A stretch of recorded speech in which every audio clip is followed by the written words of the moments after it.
Hello, Dominions lovers. We are back with another turn report. This is turn 32, I believe. We cast Mother Oak successfully. That's great. No magic side, but that's fine. Baratus did a proclamation. He's AI, doesn't matter. And then we had a bunch of battles.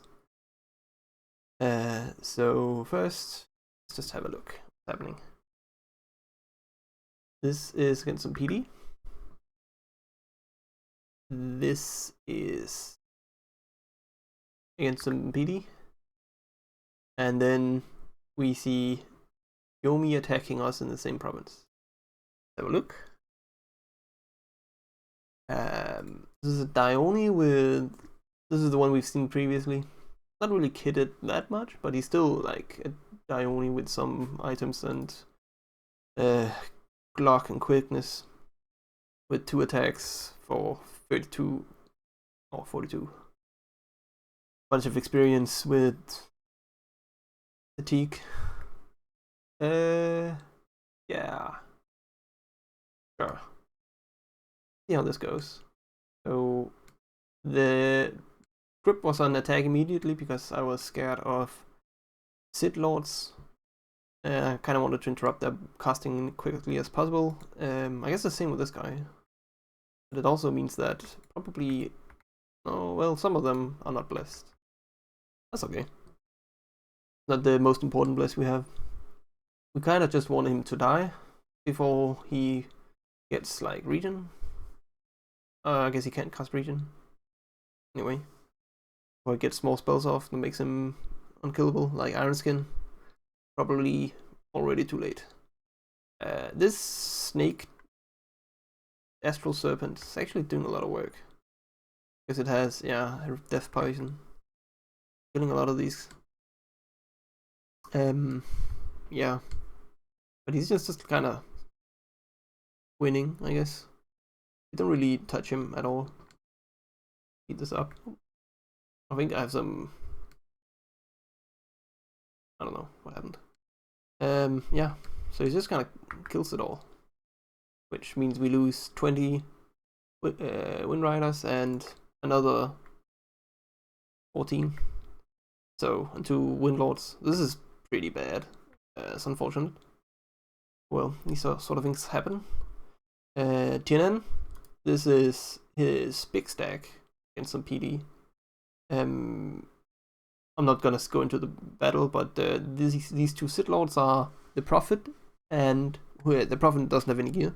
And this is, and then another like one of these anti-fogs with the great sword. Yeah, so this deck is kind of something I don't want to fight. Other than that, we just had some PD fights. Nothing major. And then there was a battle here where he went in with this is what next. So PD, so not really interesting fight, but this is the guy that we saw previously. The mist, the ice mist scimitar. Yeah, so sure. Then we had a battle between Ross and Abysia. Is him storming into nothing pretty much. So yeah, I guess he loses a bear, whatever. Sure. Unexpected event. Bunch of gems. Another bunch of gems. And then some misfortune. Sure. There's some blood magic rituals are cheaper. And Abysia has been vanquished. Sure. So Russ is finally done with that. It's over here. This place. TNN. He took his army over here and went over there and raided this with the ice mist scimitar guy. And this is where we bombed Yomi. So the plan here is I really don't want to fight his insane bless. So I'm just not gonna do it. Instead, I'm gonna retreat, and our pretender, Friendly Colossus, gonna take a lake province, And while he does that, I'm gonna send a scout into this throne and check what it is, and then take it. I assume there's a bunch of lightning resistance and lightning damage, since this is Zeus Titan Heaven. And I mean, all of these like Springhawks have a lightning stuff and so on. Probably some casters as well. We geared up the Pretender to deal with Sith Lords, which was primarily just auto-spell lightning stuff that would shock them or stun them, right? And then I made some other good things like Armor of Knights and yeah, upgraded the amulet. So for now, he's just gonna take this lake. Then we will see what exactly is going on in here, and then maybe kit him out to handle that. Yes. So that seems alright. So the reason why I attacked TNN was because I saw Vanheim starting on him, and then I thought, oh, okay, Vanheim's gonna murder him, so I need to stop that by taking the lane first. However, TNN easily defeated Vanheim, and now I'm kind of stuck in this war I didn't want to deal with, because this insane bless that TNN has. So I'm just gonna kind of peace out and let him recover and see what happens. He will probably, I mean, if I were him, I probably wouldn't attack. Well, maybe, well, I don't know, maybe he will. We'll see.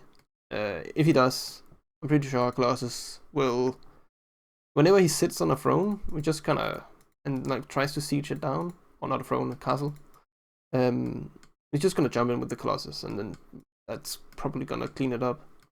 And meanwhile, we have way better research than he will have in any world imaginable, so we're fine. It's just gonna, like, the longer we wait, the easier this fight is. And right now, it's not very easy. We've already lost a lot of Wind Riders, not to him, but in this area. They're just gonna peace out. Other interesting developments. Irma is kind of gathering a little army here, but he's getting kind of raided. I'm not sure what's happening up here, why people are leaving him. Maybe they don't want to deal with his army. Maybe there's a pretender in here, like a monolith or something. Wouldn't surprise me. Now Russ finished up Abysia, so he's probably looking what to do next. I assume he wants to abuse the skin shifters. So yeah, I don't know. Very interesting though is Lanka and Maverni are fighting. And I'm currently in talks with Lanka about trading. I did specifically want lifelong protections, because we are gonna go construction 7 for golems, and they just are stupidly strong on golems. So yes, definitely want that. I'm kind of hoping that him being, I know he lost a battle. No, he said he lost a battle, but he has time to rebuild. So he does sound a little bit desperate, which probably means he will be easier to convince into trading. He did say though he needed a bigger blood economy before he will want to start trading, but I suggested having me ending the nap I have with Maverni as part of the deal, but it didn't really talk about that at all. So I don't know, whatever. Sure, we can just sit around and wait. I'm fairly certain that we are one of the bigger researchers. Probably not the biggest, but somewhere up there. However, our gem income has started getting pretty good. We can also just quickly look at research. Looks as research always does. But our income is, I mean, it's not great, but I mean, Mother Oak certainly helps. The this will let us make a lot of mine shields, which definitely gonna be annoying.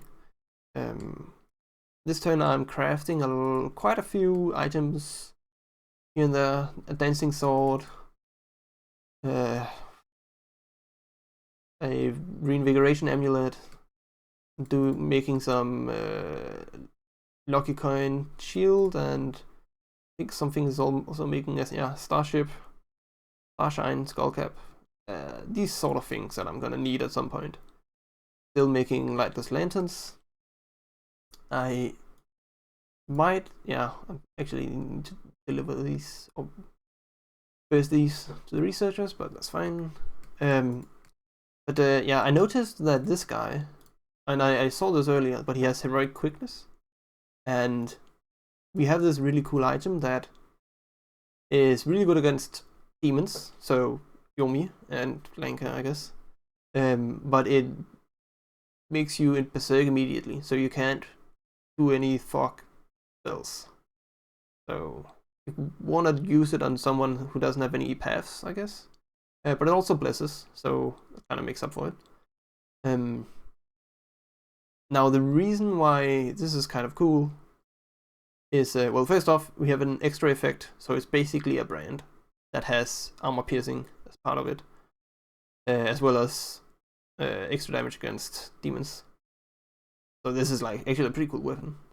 And it blesses, so we can, since we are not, how should I put it? Since we're not casting anything, then we can go in immediately and hit them before they get all their buffs off. So this is actually probably a fairly good Dione counter. Yeah, I think so. But he does. You do need some misc, so probably a dancing sword or whatever it's called, dancing whatever spear thing. Which is why I'm crafting it. So you need that for what's it called? Parry or whatever it's called. I forget. Yes. So I'm gonna gear this guy out because he has heroic quickness. Then I'm gonna give him that sword. Probably the lucky coin because we don't really care about Vine Shield against Dione. I'm gonna give him a helmet that gives him iron skin. So he's gonna have pretty good protection as well. Just give him a normal armor of knights. I will give him a dancing sword, and the last one, I'm not entirely certain. It might be a burning pearl or something like that. Now this whole kit is pretty expensive. It's mostly the helmet, but I think we need it for, like, if we wanna keep him alive at all, we gonna need a lot of protection, and getting iron skin is gonna fix that. Now iron skin gives you, I think this iron skin it gives, I mean, we can have a look. We have this guy that can craft it. Oh well, pretty much all of these guys can craft it. Let's just have a look. I guess you do need Earth 4, so maybe it's not, because it's only the veteran that can cast it. Yeah, so iron skin, 20 natural protection. However, it gives vulnerability to shock, which is fixed by our bless, which will be auto cast by the sword. So yeah, that's kind of cool. I'm gonna make this setup at least at some point. Although I'm not at war with Yomi, but I mean, I think it's just kind of cool. It works better than I expected. Although these stats are not amazing, but I mean, having a bunch of experience points helps a lot with the defense, and I mean, he's gonna get another, what is it? He attacks. Yeah, I forget. I just looked at it. I already forgot. Gonna get another 2 attack skills. Okay, and 4 strength. So he's gonna hit pretty hard. He's gonna have pretty good attack speed, attack skill, and it's all right. I think it's gonna be fun. He's gonna have a lot of combat speed. He's gonna hit very quickly with the quickness. Oh, no boot slot. Ah, did not think of that. Okay, I think I need to reconsider that one. That's a pretty big part of it. Okay, I'll still make the items, but I'll have a rethink on that. Okay, yeah, so I really want these lifelong protections from Lanka. That's kind of the main thing that I really want, and I want to trade a lot of them before he knows why I need them. Because I'm not sure it's immediately obvious that Arco wants to go golems. Oh, I think I don't know what Vanheim is doing. He seems awfully passive, considering he's Vanheim. But maybe, I mean, he's so big that maybe he thinks he can just sit back and research, which is probably correct. And honestly, I could probably do as well. The only reason I attacked Tienin was because I thought I could do it without losing research. Now that I know that I can't, because of his insane bless, I'm just going back. Letting him, whatever. I was gonna do some Diplo here and say, like, be like sneaky and say, oh, Yoma, you can take these two, and then tell Tienin that I've said that he can take them, and then just retreat and say, I wasn't aware of your insane bless, and then leave him. But honestly, I'm playing Baldur's Gate right now, so I don't want to deal with all of that. And if you're not playing the Baldur's Gate, you should. Yeah. So, I guess that's the turn. See you in the next one.